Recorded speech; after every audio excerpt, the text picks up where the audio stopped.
Hello everybody and welcome to this next section, which is the system hacking section. Now, before we actually start hacking ourselves, let's familiarize ourselves with the Metasploit framework so that when I, for example, use certain terms, we'll understand them to mean the same thing. Now, Metasploit framework, it is basically a tool and it comes pre-installed in Kali Linux. It is used for exploitation most of the time. Sometimes you can use it for scanning. Now, there are some of the modules and payloads and ops and all the other stuff that we will talk about that come already with the Metasploit framework. But before we begin actually using them, let's try to actually make them understandable, and after that we will execute our first exploit. So, as I said, the Metasploit framework, tool for developing and executing code against a remote target machine. Basically, for the Metasploit, you actually have the MSF payload creator, which is the MSF Venom. We have the Metasploit framework, which is the tool that we will use. You can start it up with a simple command called MSFconsole, but don't do it yet since we have to start something else first. And there is also something called Armitage, which is basically a graphical user interface for Metasploit framework. Now, the main two things that you will hear most of the time while we are in this section are exploits and payload. Now, I already believe that most of you know what those two are, but just in case, the exploit is the main actually type of the attack. For example, if we have on a target a vulnerable software running, we can take advantage of it and exploit it and run our reverse shell or rootkits on it, for example.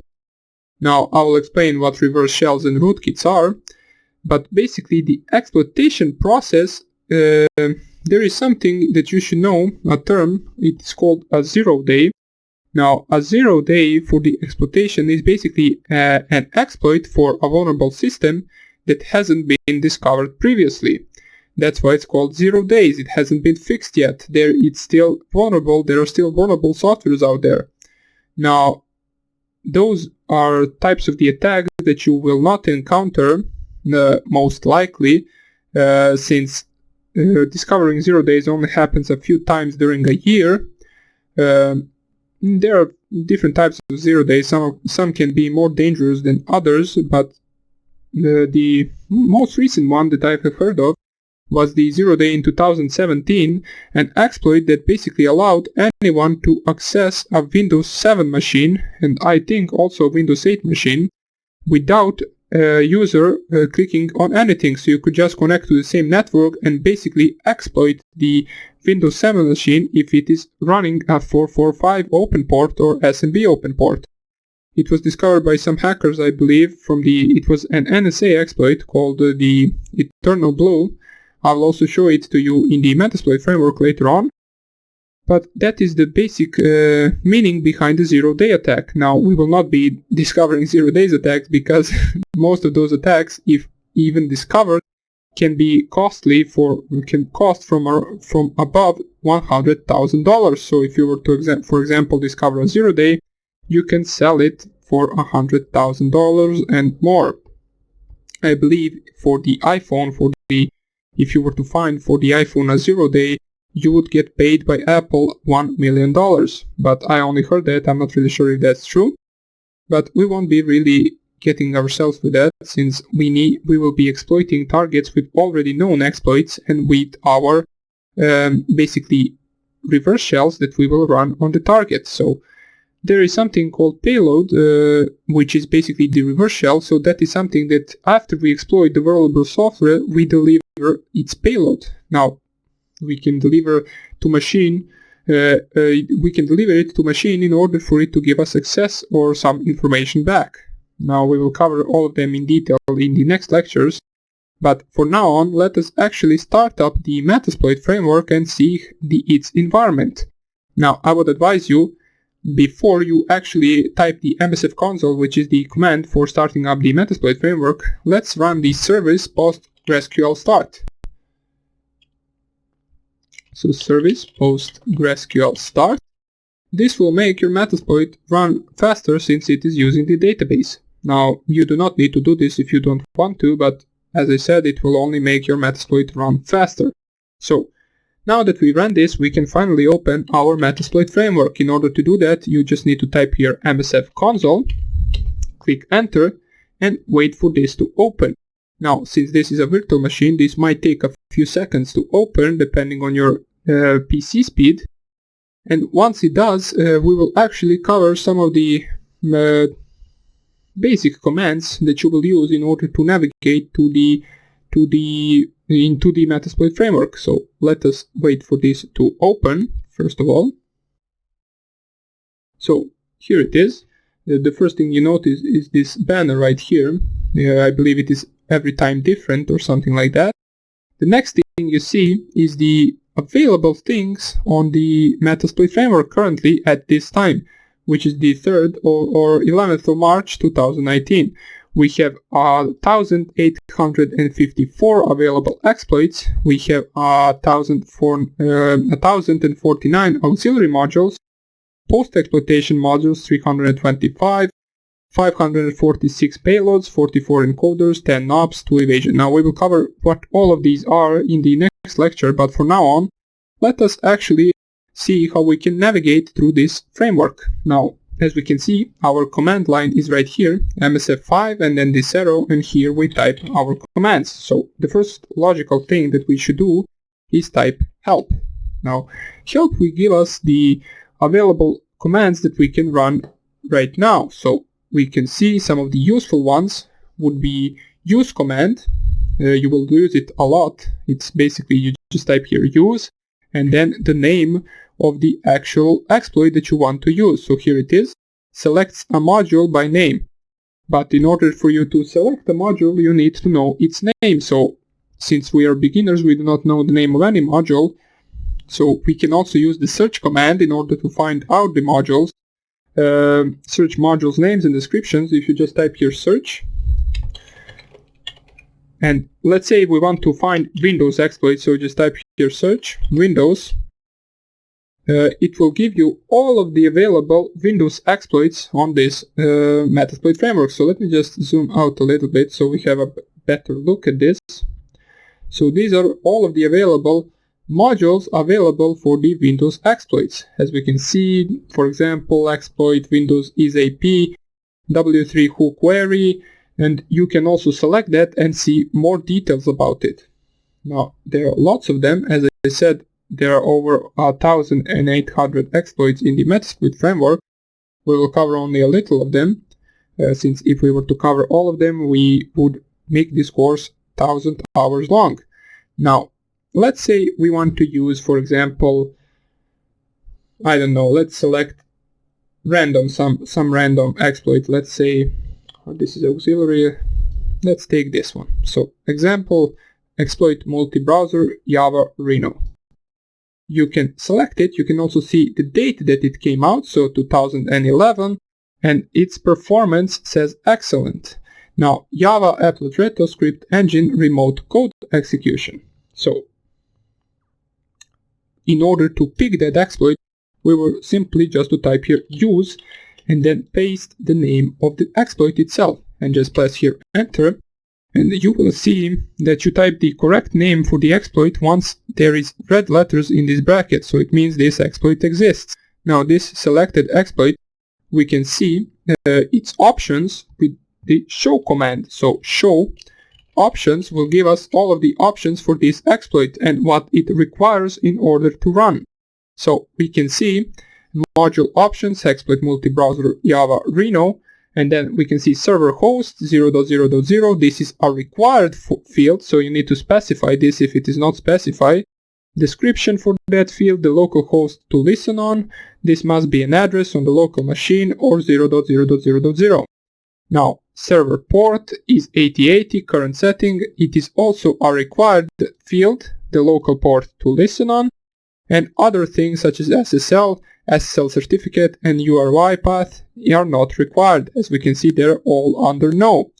You do not need to specify them in order to run this attack. Now, down here we have the exploit target. So in order to check out your available targets, you can just type here show targets. and it will print out a list of all of the targets available for this exploit. So we can see this exploit we can run generic Java payload, Windows Universal, Apple OS X, and Linux x86. So basically it can run on any platform. Now, in order to, for example, if you didn't know much about this exploit, you would want to find out more about it. You can do that with show info option. So this will print out what exactly is this exploit. So you just type here show info. Let's scroll up to the beginning. It will say name, module, platform. It will basically give us the output of this command before. So available targets, check supported, no. It doesn't have an auxiliary module that it will check if this exploit exists. Basic options are also something that we saw with the previous commands. Payload information and description. Now description is most likely something that you will search with this command. So this module exploits a vulnerability in the Rhino script engine that can be used by Java applet to run arbitrary Java code outside of the sandbox. The vulnerability affects version 7 and version 6, update 27 and earlier, and should work on any browser that supports Java, for example Firefox, Google Chrome, and so on. You can see some of the other references right here. So if you were to copy this link, let's copy the first link. Let's see, open link. I'm not really sure if it works like that. So open link, it's ready, and it will lead you to a page where you can, for example, read more about this payload. Pardon me, about this exploit. So as soon as this loads, you will be able to, I believe it is a Rapid7 website, not really sure where it is taking us, but it should take us to a page where this exploit is in greater details. So vulnerability type, we can see that its score is 10.0, so this is a very serious exploit right here. And basically, let's not just bother ourselves with all of these options right here. You can read it if you want to. You can also try to visit other sites as well that also explain this exploit in greater detail, but we will not be doing that at the moment. Now, if you want to deliver, for example, a payload with this exploit, you would see your available payloads with show payload options. Show payloads, I believe it's spelled like that. So show payloads will give you your available payloads for this exploit. So for example, you cannot use a reverse TCP Windows exploit payload in here, since it is not specified in show payloads options. You can only use all of these other options available, or payloads available. In order, once you check out all of these payloads and once you choose one, in order to set it, you will have to type here set and then payload and then space, and then you basically just copy any payload you want. So let's copy this one or the payload that you chose, and you set that payload. As we can see, we successfully set the payload with this command. If you were to mistype it, it would say no such payload available. Now, after you select payload, you want to type show options once again, and you will see that we also have some of the additional options for our payload.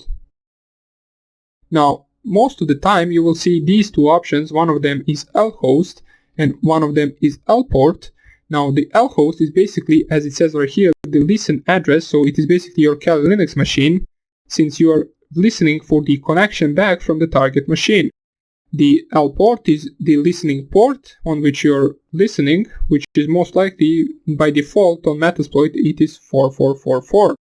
So in order to run this, you would set lhost 192.168, or let me just first check out my IP address, which is .1.7, and you would set lhost 192.168.1.7.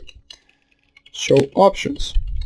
And now we can see everything is set, and now you would be able to run this payload or exploit against your target if you find a vulnerable one. Now, I will not be running this exploit since I don't really have a vulnerable target, but I just wanted to show you some of the commands that you will use in order to select your exploits. And we will actually exploit and run some scanners in the next sections, right after we actually cover the basic structure of the Metasploit framework itself. I will explain what NOPs, encoders, payloads, exploits, post-exploitation tools are in the next video.